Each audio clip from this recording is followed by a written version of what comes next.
Shalom, praise the Lord, God bless you. आप देख सकते हैं मेरे साथ हमारे पास्टर मेहमान हैं आज, जिनकी गुफ्तगू आप सुनेंगे, बड़ी बरकत पाएंगे। इससे पहले कि हम आगे बढ़ें, मैं चाहूँगी कि हम दुआ में अपने सरों को झुकाएं और खुदावंद की ब्लेसिंग इस पर मांगें। प्यारे आसमानी बाप, तेरा शुक्र, तेरी तारीफ़ करते हैं। तेरे प्यारे बेटे यीशु के नाम में हम अपने आप को हम्बल करते हैं और सबमिट करते हैं आपके हाथों में। लॉर्ड जीसस, ये एक कोई प्रोग्राम या शो ना हो, बल्कि खुदाम तेरी खिदमत के लिए खुदाम जो भी अल्फाज कहे जाएं, जो भी गवाही हो, जो ज़िंदगी की जर्नी है खुदाम, सब बातें मिलकर खुदाम तुझे जलाल देने के लिए हो। खुदाम हमारी ज़ुबानों का ज़िम्मा ले और खुदाम जितने भी अजीज़ हमारे इस प्रोग्राम को देख के बड़ी बरकत पाएँ और इंस्पायर हों। खुदाम तेरा शुक्र, तेरी तारीफ़ करते हैं क्योंकि तू हमारे साथ है। यीशु के नाम में हम इस दुआ को मांग कर पाते हैं, आमीन आमीन। Thank you. जैसे मैंने कहा, आपने देखा हमारे मेहमान हैं, काफ़ी टाइम से मैं इनसे टाइम मांग रही थी। आप जानेंगे कि कितने मसरूफ़ ये रहते हैं। पास्टर, सबसे पहले इनका नाम इनकी ज़ुबानी सुनेंगे, अपना नाम और अपने बारे में बताएं। Thank you very much for giving this opportunity. मेरा नाम तसव्वुर सैमुअल है और मैं ब्रेंटफोर्ड फ्री चर्च का मिनिस्टर हूँ। जी, कितने सालों से आप खिदमत कर रहे हैं? मैंने इस चर्च को तो जनवरी 25 में ज्वाइन किया था। वैसे मैं पिछले 26 सालों से खुदा की खिदमत कर रहा हूँ। जी, बहुत खूबसूरत है और आपकी कांग्रेगेशन भी बहुत प्यारी है, बहुत यूनिटी, लव है, कॉन्फिडेंस है। जाहिर है जैसा चरवाहा होगा वैसी ही भेड़ें होंगी, तो इसका भी जो हो कहते हैं कि सारा जो रिवॉर्ड है खुदा यीशु मसीह को जाता है, क्योंकि वो अपना जलाल जाहिर करता है अपने लोगों के ज़रिए। जी, अपनी जर्नी के बारे में, आपकी जर्नी के बारे में हम जानना चाहेंगे, शुरू करेंगे। कब से खुदा में आप आए और मतलब मसीही ख़ानदान में पैदा तो हुए, लेकिन शख्सी तौर पे खुदा के साथ कैसे आपने अपना रिलेशनशिप जो आपने कायम किया? Thank you so very much, आपने मुझे मौका दिया। मैं एक दफ़ा फिर आपका शुक्र अदा कर रहा हूँ, आपकी टीम का और सफरा साहब का, कि आपने ये मुमकिन किया कि हमारी आवाज़ लोगों तक पहुँच सके। सवाल आपने पूछा कि जर्नी, सफ़र जो है वो कैसे शुरू हुआ। जैसे कि आम लड़के बड़े हो रहे होते हैं, मैं भी ऐसे ही बड़ा हो रहा था। कुछ ख्वाब थे, कुछ बनना चाहते थे और कुछ करना चाहते थे। और मैं बड़ा चर्ची था बाय द वे। चर्च में मैं बड़ा एक्टिव था और चर्च के हर काम में हम आगे हुआ करते थे। और फिर खुदा ने कुछ ऐसा किया कि मेरे लिए साउथ कोरिया जाने का मौका खुल गया और मैं आई वाज 25 देन। तो साउथ कोरिया के बारे में मैंने कभी कुछ सुना नहीं था। मुझे सिर्फ इतना ही पता था, जो मैंने सुना था कोरिया के बारे में, कि वो एक मुल्क है जहाँ पर लोग बुद्धिस्ट हैं और वो कुत्ते खाते हैं।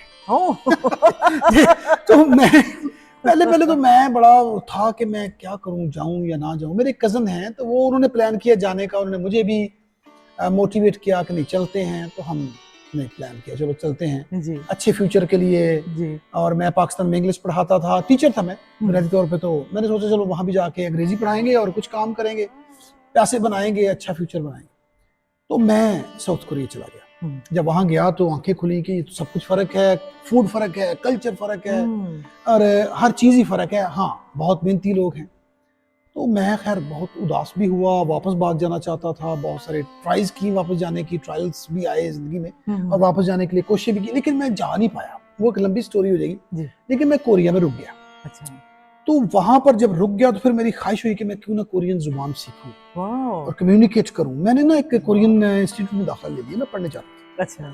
मैं अपनी क्लास लेने के लिए 1997 में ट्रेन में बैठा हुआ था और कोरियन क्लास के लिए जा रहा था। 97 का बिल्कुल अखीर या 98 का शुरू होना चाहिए, एग्जैक्ट मुझे याद नहीं। तो ट्रेन में मैं बैठा हुआ था और मैं बताने लगा कि मेरी जर्नी कब शुरू हुई। यानी वो चर्ची तो मैं था, क्रिश्चियन, नॉमिनल क्रिश्चियन भी था, लेकिन जो ट्रांसफॉर्मेशन है मसीहा के साथ, जो मेरी अपनी उल्फत है, अपनी जो कन्विक्शन के साथ जब मैंने इसे फॉलो किया, वो कब शुरू हुआ। तो ट्रेन में बैठा था, कोरियन आके मेरे साथ बैठ गया। अच्छा। उसने मुझे ऐसे गौर से देखा तो मुझे कहता अपनी टूटी फूटी इंग्लिश में कि you know Korean? No, I am not Korean. Where you from? I am from Pakistan. तो मुझे सुनते कहता है कि यू अल्लाह, मुझे कहते कि अल्लाह को बिलीव करते हो? मैंने कहा no, not really. You Pakistan? I said yes, I am from Pakistan. तो तू मुसलमान नहीं है? मैं कह दी नहीं। क्या हो तुम? मैं कहा मैं क्रिश्चियन हूँ। मुझे कहता आर यू श्योर? क्योंकि ज़ाहिर है ज़्यादातर लोग समझते हैं पाकिस्तान है तो इस्लामिक कंट्री है। तो मैंने कहा ये 100% श्योर है, यस मैं क्रिश्चियन हूँ। तो कहता है मैं आपसे एक सवाल पूछूं? पूछ ले। कहता है आप ओके, गॉड फॉरबिड, अगर आप मर जाओ अभी ट्रेन में तो आप कहाँ जाओगे? मुझे सवाल ही बड़ा बुरा लगा। मैंने कहा मैं क्यों मर जाऊँ? पहली बात तो ये है। तो आपको पता है हमारे कल्चर में तो हम कहते हैं अल्लाह ना जी, खुदा जी, ना जी, करे, हाँ। खुदा ना करे, अल्लाह ना करे तुम मर जाइए वगैरह। जी बिल्कुल। तो उसने मुझे एक धारा में ऐसे डायरेक्ट कह दी। तो मैंने कहा कि नहीं ये तो अच्छा सवाल नहीं है। कहते ना फिर भी, मैं कहा मैं मर जाऊंगा तो कैसे जाऊंगा मुझे तो नहीं पता। वो ना ऊंची ऊंची हंसना शुरू हो गया। अच्छा। तो मैं उसको देख रहा हूँ, मैं कह रहा हूँ ये क्या बंदा कर रहा है। मैंने इसको जवाब दिया इसके सवाल का और ये हंस रहा है इतने जोर से। तो मैंने कहा भाई आप क्यों हंस रहे हो? कहते यार तेरा जवाब जो है ना वो बड़ा फनी है, बड़ा मजाहिया सा है। अच्छा। तो मुझे ना वो ऐसे लग रहा है कि ये बड़ा। तो मैंने कहा नहीं तो मैंने I give you very honest answer. हाँ हाँ। कहता नहीं ये नहीं सही। अच्छा मैं तुझे मिसाल, अभी तो किधर जा रहा है? मैं क्या मैं कोरियन लैंग्वेज क्लास के लिए जा रहा हूँ। हाँ। तो कहते हैं अगर ट्रेन में से कोई आके तुझे पूछे कि तू किधर जा रहा है तो तू क्या उसे कहेगा कि मुझे नहीं पता? अगर कोई पूछे तो तू कि तू, मैं तुझे पूछता हूँ ट्रेन में बैठा हो, हाँ। भाई तू किधर जाता हो? यार पता नहीं। तो लोग हंसेंगे कि नहीं हंसेंगे? हाँ। तो मैंने कहा जी लोग तो वाकई बहुत हंसेंगे। तो कहते इसलिए मैं कह रहा हूँ तेरा जवाब जो है बड़ा फनी है। फिर सोचो। मैंने सोचना शुरू किया, सोचता सोचता मैंने कहा मैं तो दोज़ख में जा रहा हूँ भाई। वो मुझे कोरियन लैंग्वेज कहते आंधे आंधे आंधे। हाँ जी माँ ऐसे ना कह, नो ऐसा ना। मैंने कहा क्यों? कहता है ये बड़ा खतरनाक, बहुत अच्छा जवाब नहीं है, बड़ा उदास कर देने वाला है। मैं कहा क्यों? कहता तेरे घर में चूल्हा है खाना बनाने वाला? मैं कहा है। कहते अगर मैं तुझे एक बात करूं माइंड ना करना, वो उसमें ऊपर लगे हुए, मैं कहा उस पे 5 बर्नर लगे हुए हैं। कहते जो जल रहे हो तो मैं तुझे उस पे बैठोगे? मैंने कहा भाई को खुदा का खौफ का, वो तो बहुत गर्म होता है। तो कहते यार वो जो हेल्थ की तो बात कर रहा है दोज़ख की, वो तो गर्म ही है बहुत। तो तू बड़े आसानी से कह रहा है कि मैं वहां जा। मैं थोड़ा कंफ्यूज सा होना शुरू हो गया ना। मैं बड़ा एम्बैरस फील करना शुरू। जी जी। What do you mean? कहता फिर सोचो। बड़ा मैंने सोचा। कहता अच्छा नहीं पता। मैं कहीं समझ लग रही। कहता तू ये किसने कहा था राह हक्कर जिंदगी में? तो मैंने कहा मसीह ने कहा था राह हक्कर जिंदगी में। तो कहता है वो, तो मैंने कहा मैं तो जीसस को मानता हूँ। कहता नहीं मानना छोड़ दो, अब छोड़ो मानना, जानना भी छोड़ो। कहते are you on the way? अब मैंने कहते हैं उसने कहा मैं रास्ता हूँ, राह स्पेशल इंग्लिश वर्ड से आई एम द वे। तो रास्ते हमेशा किसी मंजिल की तरफ लेके जाते हैं। बहुत अच्छी बात। उनकी कोई डेस्टिनेशन होती है।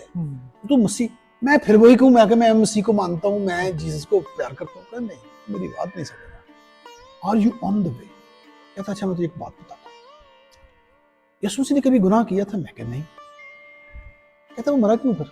गुनाह की मजदूरी मौत है। पढ़े आयत? मैंने कहा आयत पढ़ी हुई है कहीं बाइबल में। कहता तो गुनाह की मजदूरी मौत है, वो क्यों मर गया था? उसने भी इसका गुनाह किया? मैं कहा नहीं। तो कहते वो मरा क्यों? मैं कहा वो मर गया था हमारे गुनाहों के लिए। तो कहता ऐसा तो फिर तेरे गुनाह किधर है अभी? तूने उसको अपने गुनाह दिए कभी? मैंने कहा नहीं मुझे इतना नहीं, मैं गहराई में गया, मैं मसीह को जानता और मानता हूँ। कहता नहीं, वो मरा था तेरे लिए भाई। He died for you and you alone. Let me tell you first of all, तेरे लिए तूने अपने गुनाह दे दिए उसे। मैं सोचना शुरू हो गया, मैं यार की बात तो सेंस बनाती है कि वो तो मेरे। तो कहते तूने उसको जब गुनाह दे दिए तो उसने भी तुझे कुछ दिया उसके बदले में?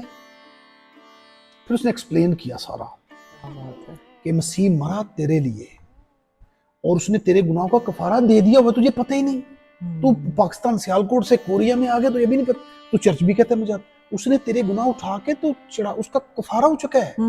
तुझे अब करना ये है कि उसको अपने गुनाह देने हैं, बताना है, उसको अपना शख्सी इनफरादी निजात देना और खुदावंद मानना है। जिस दिन तू करेगा, एक उसने एक लफ्ज बोला, उस दिन एक ट्रांजैक्शन होगी तेरे और मसीह के दरमियान।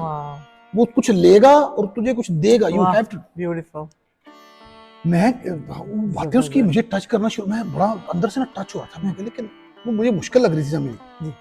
कहता यू हैव टू डू, तुझे अपने गुनाह देने होंगे, उसको कबूल करना होगा। जो मैं कह रहा हूँ कुर्बानी, याद रखो, याद है मसीह के नजदीक होना कोई गारंटी नहीं निजात की। मैं क्यों नहीं? कहता है वो डाकू खब्बे पासे वाला ऑन द लेफ्ट साइड, वो नहीं बचा ला, वो बहुत नजदीक था।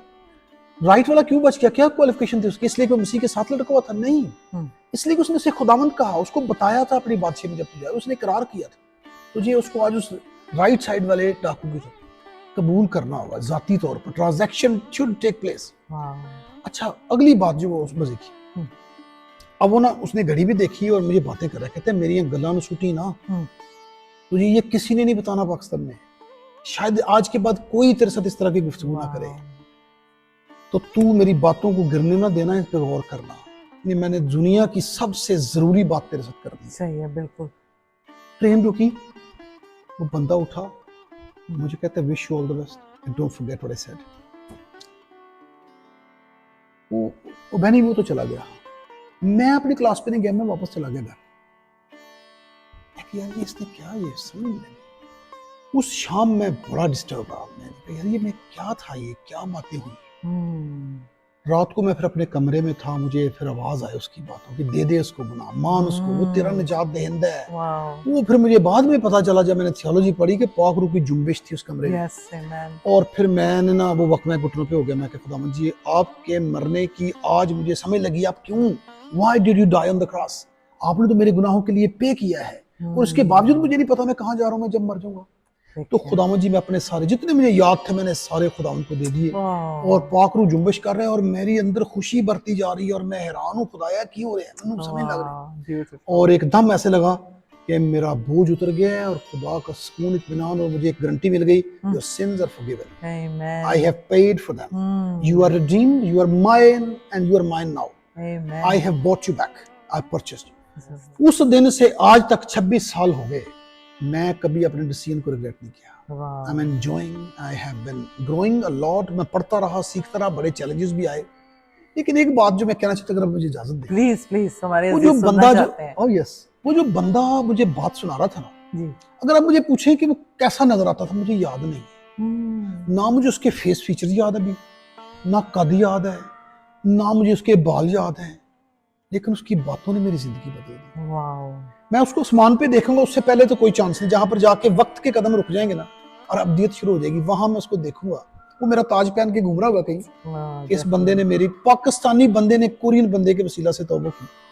लेकिन मैं एक बात ऑडियंस के कहना चाहता हूँ, अपने प्यारे बहन भाइयों को, ट्रेन में या बस में बैठे किसी शख्स के साथ आपकी की हुई गुफ्तगू किसी की जिंदगी बदल सकती है। बेशक, हालांकि कहते हैं कि चर्च जो जाते हैं, कोई हीलिंग मीटिंग हो या वैसे कोई गैदरिंग हो, तो ऑल्टर कॉल देते हैं, किसने अपना दिल देना है खुदा उनको अपना हाथ खड़ा करे। हम श्योर ऐसे मौके आए होंगे आपके लिए भी, लेकिन जो गॉड मोमेंट थी आपकी, वो उस ट्रेन में थी, शायद वो पास्टर था, इवेंजलिस्ट था, ये भी नहीं आपने पूछा, मुझे उसका नाम भी कुछ भी नहीं पूछा। So I think this was a god sent messenger, फरिश्ता भी हो सकता है जिसने आके जो बातें की, और कहते हैं जब खुदा की बातें जो इस अथॉरिटी के साथ करता है तो उससे जिंदगियां बदलती हैं। और वो अथॉरिटी जो उसने इस्तेमाल की, उससे आपकी जिंदगी के कहते हैं रुख बदल गया, आपकी डेस्टिनेशन चेंज हो गई। थैंक गॉड, वो हेवनली डेस्टिनेशन बन गई।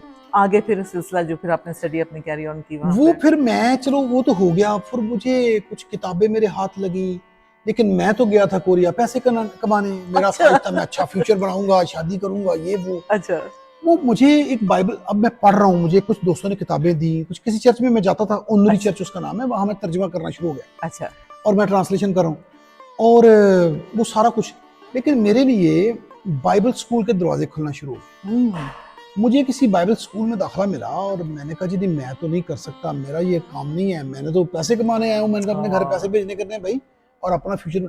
मैं खुदा से जान छोड़ा। वो बाइबल स्कूल वाले मुझे क्या कहते हैं, अच्छा तू पैसे की फिक्र छोड़ दे, तुझे कोई फीस नहीं देनी, हम तुझे स्कॉलरशिप दिया करेंगे, हर महीने $600 मुझे स्कॉलरशिप देते थे पढ़ाई के साथ साथ।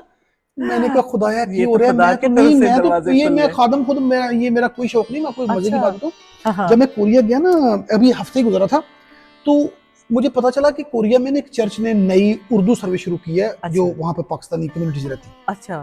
तो मुझे पकड़ के ले गए। अच्छा। अब मैं चूंकि प्रोटेस्टेंट चर्चेस का आदमी था, मैं कैथोलिक चर्च में बड़ा हुआ। अच्छा। वो मुझे पकड़ के ले गए, तो सारे बैठे हुए थे, तो पादरी साहब कहते हैं जी अच्छा आज मैं कलाम सुनाऊंगा, यार कोई तर्जमा करेगा मेरा। अच्छा। तो मैं सर ऐसे बैठे हुए, तो सारे अब मेरी तरफ देख रहे हैं, और पादरी साहब को किसी ने इशारा किया कि इन्हें बुलाओ। हाँ। वो उसने मुझे कहा, ऐसे इशारा किया, तो मैंने ऐसे किया, मैं शर्मा रहा था, कहते कम कम। मैं चला गया, मुझे कहता है अब इधर बैठ जाओ, तो मैं तेरे लिए दुआ करूंगा, और तू जो है ना वो। अब मेरे ज़हन में एक बात आ गई, वो बात पता क्या थी? जी जी। बात ये थी, हमें पता था कि ये जो पादरी लोग होते हैं ना, ऐसे लोगों को काबू कर लेते हैं। और ये मुझे काबू करने के चक्कर में है, तो मैंने इसके चक्कर में नहीं आना, ये ऐसी मेरे दुआ कर, तो मुझे उसने कहा इधर आओ, आप घबराओ, आप इंग्लिश आती है? मगर इंग्लिश आती है, और मैं तर्जमे भी करता हूँ, मैं लिखे पढ़े तर्जमे करता हूँ, ये मैंने बोलने वाले नहीं कभी की। अच्छा। कहता अब इधर बैठो, हम अपनी दुआ। अब वो मेरे दुआ करे, मैं हंस रहा हूँ दिल में, मैं कह रहा भाई साहब मेरी जान छाड़ दो, मैं कोई इससे काम नहीं कर रहा। उसने मेरे से दुआ की, दुआ कर, वो अपने ज़रा दिली ख्वाहिश के साथ दुआ कर रहा था, पूरी प्योरिटी के साथ। उसने दुआ खत्म की, मुझे साथ खड़ा किया, और वो बोलता जा रहा है, और मैं तर्जुमा करूँ। वो बोलता जा रहा है, उसके मुंह के लफ्ज मैं पकड़ पकड़ के ऐसे तर्जुमा उर्दू में कर रहा हूँ। जब दुआ खत्म हुई ना, तर्जुमा मेरा खत्म हुआ सर में, वालिद साहब ने लोगों से पूछा कि कैसा रहा। सब ने तालियां बजा दी ऊंची ऊंची, कहते हैं बहुत, आज हमने बहुत दिनों बाद हमें एंजॉय। पादरी ने मुझे पकड़ा, मुझे कहते थे मुझे एक बात कहना चाहता हूँ, God is going to use you internationally, world wide. और मैं फिर दिल में हंस रहा हूँ, मैंने वर्ड को कबूल नहीं किया। मैंने कहा ये मुझे पता है, मुझे ट्रैप करना चाह रहे हो, मैंने नहीं आपके काबू में आना। वाह, बात खत्म हो गई। लेकिन उस चर्च में मैं जाना शुरू हो गया और फिर मैं वहां पे ही तर्जुमा भी करता था और खुदा की खिदमत भी करता। बाइबल स्कूल के दरवाजे खुले, मैं फिर भाग रहा था, उन्होंने मुझे स्कॉलरशिप दे दिया। अच्छा। फिर मैं चला गया, पढ़ना शुरू हो गया। लेकिन जब मैं पढ़ना शुरू हुआ ना, फिर लाइक मेरे ख्याल में चंद दिनों के बाद ही खुदा के कलाम की सच्ची सुच्ची साउंड डॉक्ट्रिन और तालीम जब मुझे मिलना शुरू हुई ना, मैंने कहा खुदा, मुझे तो पता नहीं था तेरा यस्सू की तरह तेरा कलाम कितना खालिस है, कितना कमाल है। तेरे कलाम की सच्चाइयाँ सीखी। 3 साल में वहाँ रहा और ईयर 2000 में मेरे कुछ दोस्त जो मेरे हम इकट्ठे गए थे, वो उधर ही रुक गए थे, वो नहीं आना चाह रहे थे। मैंने कहा मैं जाना चाहता हूँ पाकिस्तान, मैंने नहीं रुकना। अच्छा, इस सिलसिला जो चल रहा था आपका, जो ट्रांसफॉर्मेशन हुई, इस दौरान आपने अपने मम एंड डैड को लिखकर बताया या फोन पे कुछ डिस्कस किया? कुछ नहीं बताया उनको, था कि वो गया हुआ है और वहां पे काम कर रहा है, पैसे भी भेजता है, बस he is happy, that's fine. लेकिन अपने स्पिरिचुअल जो चेंजेस जो है, उनको पता था मैं किसी चर्च में जाता हूँ, वहां पर मैं एक्टिव हूँ, एक्टिवली एंगेज्ड हूँ। उन्हें कुछ नहीं पता था कि मैं ट्रांसफॉर्म हो चुका हूँ, मेरे अंदर मसीहा की लगन लग गई है। मैं कलाम सुनाना चाहता हूँ, मैं प्रीच कर। जब मैं वापस आया तो ऑलमोस्ट मेरे ख्याल में मेरे दोस्तों को भी शौक लगा होगा, हमारे मोहल्लेदारों को, इनको हो गया है। ऐसा अक्सर होता है। फिर मैंने ज़ाहिर मैं अपने चर्च नहीं जाता था, पुराने जहाँ में जाया करता था जी। तो फिर मैंने जो है बाइबल स्कूल में पढ़ाना शुरू कर दिया। खुदा ने मुझे विजन दिया। वो जो वहाँ पर फिर पाकिस्तान में रहते हुए, जो मुझे याद है, मैंने 53 लोगों को बपतिस्मा दिया। और बपतिस्मा भी मैंने दिया, पकड़ के उनको सिखाया, पढ़ाया। जो जिन्होंने कनेक्शन के साथ मसीह को कबूल किया उनको दिया। कोरिया में, इधर इंग्लैंड में आ गए, इधर भी अभी तक मैंने आई होप मैं 4 लोगों को बपतिस्मा इधर भी दे चुका हूँ। तो ये चल रही है जर्नी। लेकिन एक बात है कि ये जर्नी मुश्किलात आई हैं बीच में कहीं कहीं, इसके बावजूद बड़ी फुल ऑफ जॉय रही और फुल ऑफ एडवेंचर रही। और ज़िंदगी में मसीहा ने जो वादा किया है कि मैं दुनिया के आखिर तक तुम्हारे साथ हूँ, रोज़ उसकी भलाई को देखते हैं, चखते हैं और रोज़ उसका तजर्बा करते हैं कि हमें कभी छोड़ता। मैंने देखा कि हमने भी आपकी चर्च की जो सर्विसेज हैं अटेंड किया, और वैसे भी मीडिया में आप काफ़ी बिजी रहते हैं, तो मुझे ये तो पता कि आप बहुत गिफ्टेड बाइबल टीचर हैं। कलाम से आपको प्यार है और बड़ी अथॉरिटी के साथ आप टीच करते हैं। क्या आप समझते हैं कि इस चीज़ की कमी है चर्चिज़ में? बरतानिया की बात अगर करें तो यहाँ चर्चिज़ में बहुत सेलिब्रिटी कल्चर जो आ गया है, खैर उसको हम टच नहीं करते, लेकिन मैंने देखा कि हमारे जैसे लोग, मेरी एज के लोग जो हैं, वो कलाम को सुनना चाहते हैं और खुदा के खादमों को पुलपिट पे इस तरह का कलाम देते अथॉरिटी के साथ दें ताकि उनकी आने वाली नस्लों पे असर हो। लेकिन आप क्या समझते हैं कि जो कुछ अभी हो रहा है उससे सहमत हैं आप? आपने सवाल बड़ा ही ज़बरदस्त किया। मैं समझता हूँ इस सवाल उदास कर देने वाला भी है। बिल्कुल सही। और ज़रूरत है हमारे चर्चेज में कलाम की ज़रूरत है, बहुत ज़रूरत है। लोग मर रहे हैं भूख से। बिल्कुल। मैंने इस चर्च में आके जो इंग्लिश सर्विस मैंने शुरू की का चार्ज लिया जनवरी 2025 में, पिछले साल जी। मुझे खुदा ने विजन दिया बाइबल रीडिंग शुरू करने का। मेरी कायलियत है कि पहले रीड करो, फिर स्टडी करो, फिर उसको मेडिटेट करो, फिर उसको सीखो, फिर दुनिया में फैलाओ। तो मैंने कहा क्यों ना अपने चर्च को चैलेंज दूं, सुबह वाले इंग्लिश चर्च को जी। और ज्यादा गोरे हैं और दूसरी नेशंस भी हैं, जमैकन्स हैं, कुछ और हैं जी। तो उनको मैंने चैलेंज दिया कि let's start a Bible reading club. तो हम इसको 1 साल में खत्म करेंगे। तो हमने 1 फरवरी को शुरू किया और 31 जनवरी 2026 में इसको खत्म किया। बहुत से लोगों ने साथ शुरू किया, बहुत लोग एक्साइटेड हो गए, बाइबल पढ़ना शुरू हो गए, लोगों को मजा आना शुरू हो गया, लोगों ने एंजॉय करना शुरू किया। बहुत से ने कहा हमने सुनी है स्टोरीज, लेकिन पहली दफा पढ़ रहे हैं, कहाँ पे लिखी हुई है, कैसे लिखी हुई है, कॉन्टेक्स्ट क्या हर चीज का। यहाँ पर हमारे चर्च में आप आ सकते हैं, ब्रेंटफोर्ड फ्री चर्च में मैं दिखा सकता हूँ। लेडी अभी जिंदा है, 94 years old lady, very dedicated Christian, बहुत खुदा उनसे प्यार करती हैं। लेकिन उन्होंने अपनी गवाही शेयर की जब हमने इस साल खत्म किया था पहला Bible reading club Genesis to Revelation within 1 year. उन्होंने मुझे बताया मैं 94 की हो गई हूँ, मैंने जिंदगी में पहली बार बाइबल पढ़ी। 90, वो कहती है उनको बाइबल बहुत सुनी हुई है but always in chunks, in parts, लेकिन from cover to cover what the Bible says in its writings, वो उन्होंने पहली दफा पढ़ा। और हमारे पिछले साल में मुझे जो याद पड़ रहा है 20 से 25 लोगों ने बाइबल रीडिंग मुकम्मल की और अब दूसरा साल चल रहा है। पिछले साल हम बाइबल रीडिंग कर रहे थे, इस साल हम बाइबल रीडिंग और बाइबल स्टडी साथ कर रहे हैं। वाह। अगले साल मेरा प्लान है कि बाइबल रीडिंग के साथ हमारे पूरे चर्च के लोग 365 आयात अपनी कॉपियों पर लिखेंगे वाह। बाइबल पढ़ने के साथ। सो ये चर्च मेरी मौजूदगी में 3 साल में 3 दफा बाइबल पढ़ लेगा, एक दफा पूरी बाइबल स्टडी कर लेगा और एक दफा 365 आयात अपनी कॉपियों पे अपने हाथों से लिखेगा। क्या बात है, that's a beautiful way of reaching out to your congregation. और यही एक चरवाहे का काम है कि अपनी भेड़ों को पूरी अच्छी खालिस खुराक दे, और वो दे रहे हैं। मैंने देखा आपने, you are very very gifted when it comes to the word of God. और जो टीचिंग आप जिस पैशन के साथ करते हैं, आपकी आवाज़ में जो वो पैशन और जज्बा सुनने को मिलता है, वो मैं देख रही थी आपकी कांग्रीगेशन को भी। आज भी जब हमने अर्लियर ऑन सर्विस को अटेंड किया ना, उस जस्ट ऑब्जर्व कर रही थी, अटेंटिवली वो सुन रहे हैं। तो आगे इसको बात को बढ़ाते हुए, अब यहाँ पे आप चर्च में बिजी हैं, आपको फैमिली लाइफ भी है, विजन क्या है आपकी for the future? I know you are teaching the word of God, what's the next step that you would like to take? पहली बात वही जो मैं आपके सवाल का जवाब ही दे रहा था कि किताब की तरफ लेके आओ लोगों को। हाँ, बाइबल की तरफ लेके आओ। पहले पढ़ेंगे, फिर स्टडी करेंगे, फिर उसको सीखेंगे, फिर अप्लाई करेंगे। अप्लाई जब मर्जी चाहे आप कर सकते हैं, और फिर उसकी बुनियादी करेंगे। मेरा विजन ये है, बाइबल बिलीविंग चर्चेस बनाए जाएं जो खुदा के कलाम को फॉलो करें, कलाम को पढ़ें। हमें अहले किताब कहते हैं, अहले किताब को किताबों के नाम तक नहीं आते। ये जुल्म है, ये ट्रेजेडी है। और मेरा जो विजन है फ्यूचर में, जैसे आपको शायद अपने तारुफ में बताया कि मैं यहाँ पर इस मुल्क में आके खुदा ने मुझे पढ़ने का भी मौका दिया, एक डिग्री मैंने यहाँ भी आके कर ली है, मास्टर ऑफ थियोलॉजी मैंने यहाँ से की। तो मैंने ये देखा कि जितना लोग आपको सुनना चाहते हैं, आपको वो खुद से पढ़ना भी चाहते हैं, मैं भी पढ़ना चाहता हूँ और भी पढ़ना चाहते हैं। सो लोगों को इस राह पर लगाएं, कलाम पढ़ें, कलाम का मुताला करें, कलाम को सीखें, ये बहुत जरूरी है। बाइबल स्कूल बनाने का मेरा इरादा है, जहां पर ऐसे लोग तैयार किए जाएं जो अपने अपने बाइबल स्कूल बनाए जाके, और वहां पर बाइबल पढ़ाएं। बाइबल इज, ये हमारा प्यार है, हमारी मोहब्बत है।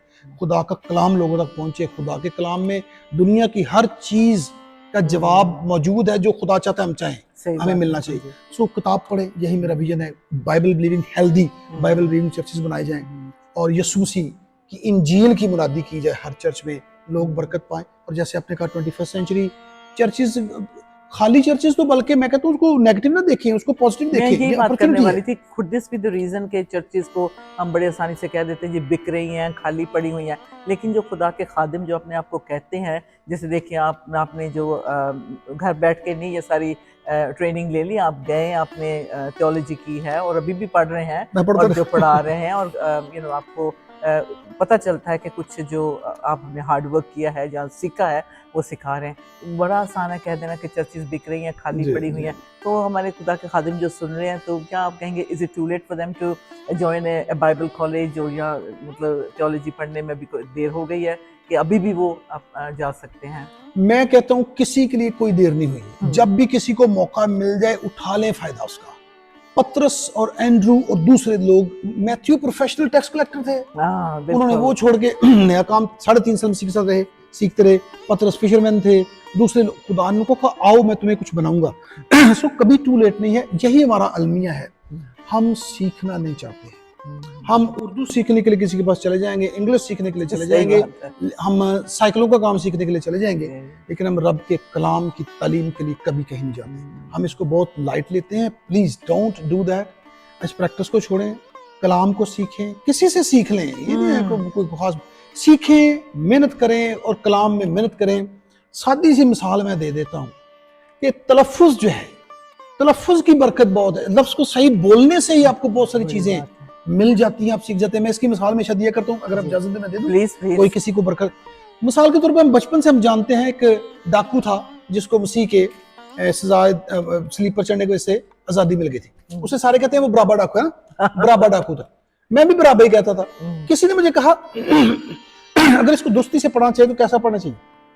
मैंने गौर किया कि वो लफ्ज़ है बे ऊपर जबर पड़ी, बर अब्बास, अंग्रेजी में बराबास कहते हैं, बराबास कहते हैं। उर्दू में है बर अब्बा। वो दो लफ्जों से बर पढ़ लीजिए और अब्बा के ऊपर बे के ऊपर तशदीद पड़ी है, उसको अब्बा पढ़ना। जब मैंने देखा तो मैंने कहा ये बर यसु भी है, बर यूना भी है, बर तिलमाई भी है, इसको भी बर अब्बा पढ़ना चाहिए।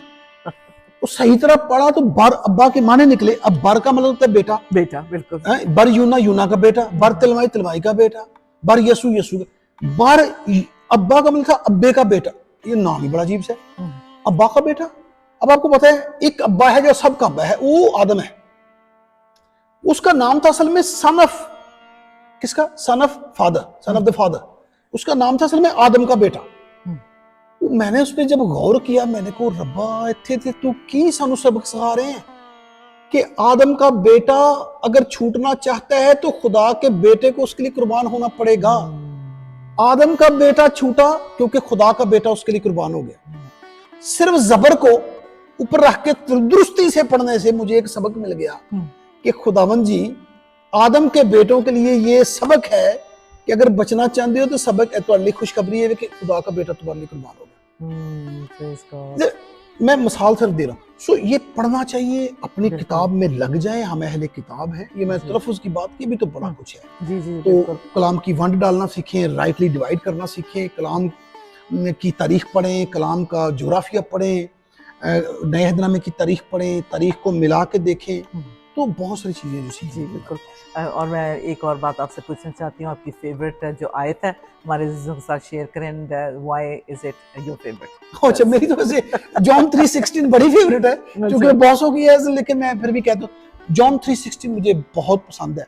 उसके पीछे एक बहुत बड़ी रीजन भी है, वजह भी है। जब भी मैं जॉन 3:16 को पढ़ता हूँ ना, तो मैं उसका जो सेंट्रल लफ्ज है ना, वो मुझे बहुत फैसिनेट करता है। आप उसको कभी अंग्रेजी में पढ़ें। अच्छा, अंग्रेजी में जब पढ़ते हैं, for God so loved the world that he gave his only begotten son that whosoever believes or believeth in him should not perish but have everlasting life।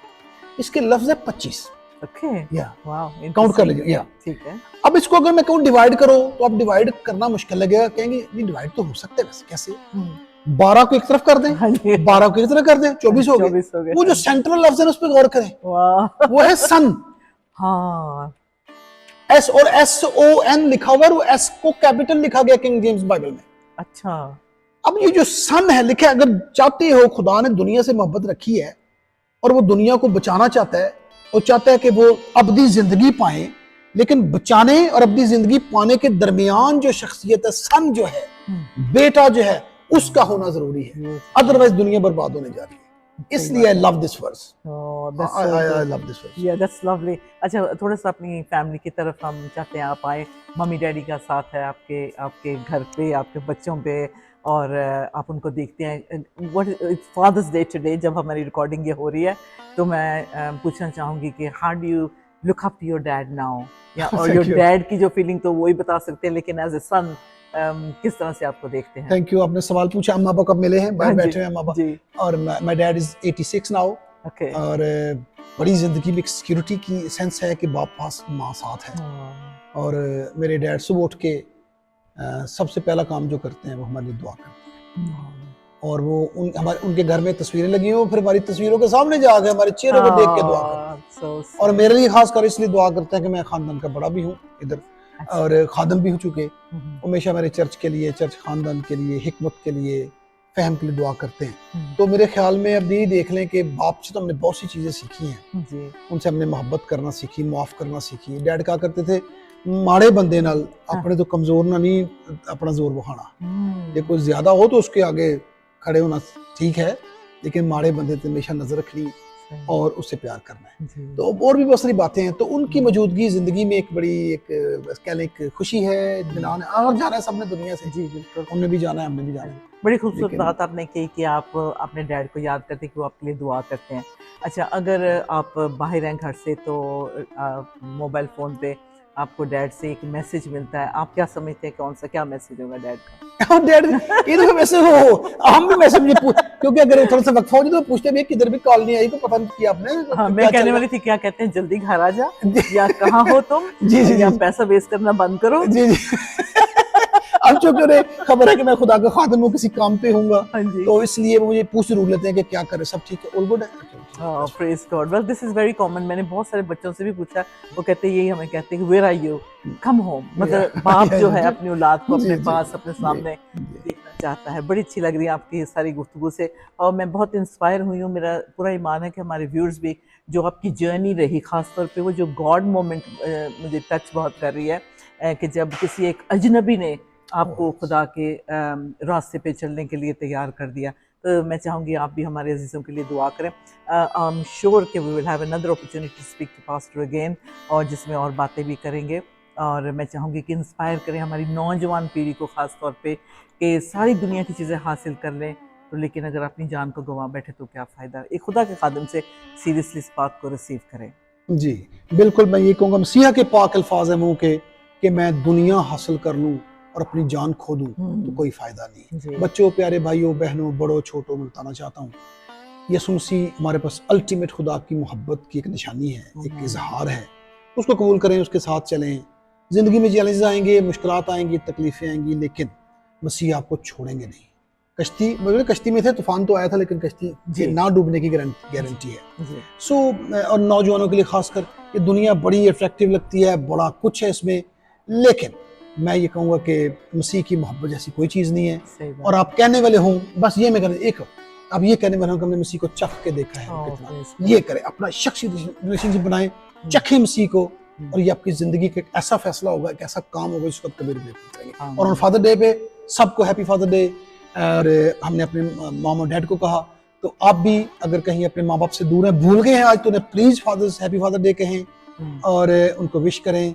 बाप और माँ ज़्यादा देर नहीं रहते, लेकिन जितनी देर उनको रिलिश करें, उनको एंजॉय करें, वो खुदा का बहुत बड़ा तोहफा है। Praise God. और आखिर में एक लास्ट सवाल है मेरा कि आपका फेवरेट बाइबल कैरेक्टर कौन है जिससे आप रिलेट कर पाते हैं? Moses is one of my favorite characters. I just like him. मेरा भी सेम मोसेस, क्योंकि उसने बहुत कमालात देखे, बहुत, और दुनिया में उस जैसा हलीम, और मैं जैसे मैं आज कह रहा था, उस तरह हलीम और उस तरह खूबसूरत शख्स कोई नहीं था। सो लेकिन और भी हैं, लेकिन मोसेस को जब मैं पढ़ता हूँ तो फिर मैं कहता हूँ खुदा कमाल है, ऐसा होना भी एक बहुत बड़ा एजाज़ है। ये बड़ी अच्छी बात है। और क्योंकि वक्त हुआ जा रहा है, सवाल तो मेरे पास बहुत हैं, लेकिन मैं चाहूँगी कि इसके साथ हम इजाज़त लें, एक दुआ जो हमारे खुदा के खादिम हम सबको दें, ताकि हम जाके खुदा की मनादी करते रहें और जिन बातों को हमने सुना उनसे इंस्पायर हों और खुदा के नाम को जलाल देने वाले हों। प्लीज़ हमें दुआ के साथ जो है thank you Jesus. Thank you Lord. खुदावंद जी आपका शुक्र अदा करते हैं इस बड़े एजाज़ के लिए। हम जब चाहें आपके सामने आ सकते हैं, आप कभी अपने तख्त के दरवाजे बंद नहीं करते। और खुदा फिर अपने हमारे चर्च में, हमारी कलीसिया में, अपने बदन के अंदर मुख्तलिफ टैलेंट रखे हैं, खूबियाँ रखी हैं। मैं अपनी बहन के लिए, भाई के लिए, उनकी टीम के लिए तेरा शुक्र अदा करता हूँ। खुदा तूने एक नया ऐसा खूबसूरत तोड़ा दिया है। खुदा तो तेरे खादमों के पास जाते हैं बोझ के साथ, और खुदा फिर ऑनलाइन खुदाया और इस मीडियम इस सोशल मीडिया के माध्यम से खुदा बातों को तेरे लोगों तक पहुंचाते हैं। उनके सारे बोझ की तरह शुक्र अदा करते हैं। मैं खुदा मैं दोनों को ब्लेस करता हूँ, तेरे यीशु मसीह पाक ना, उनके ख़ानदान को ब्लेस करता हूँ और उनकी मिनिस्ट्री को ब्लेस करता हूँ।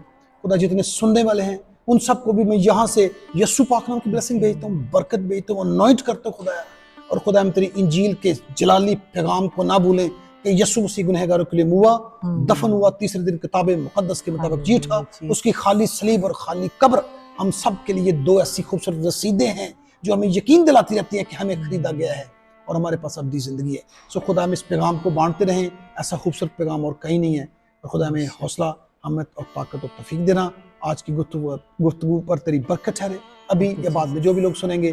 खुदा हम सब के लिए मैं बरकत और सलामती की दुआ करता हूँ मसीहा के कुदरत बड़े नाम के वसीला से। आमीन आमीन। God bless you all. Thank you, Pastor. इस वक्त के लिए शलोम शलोम।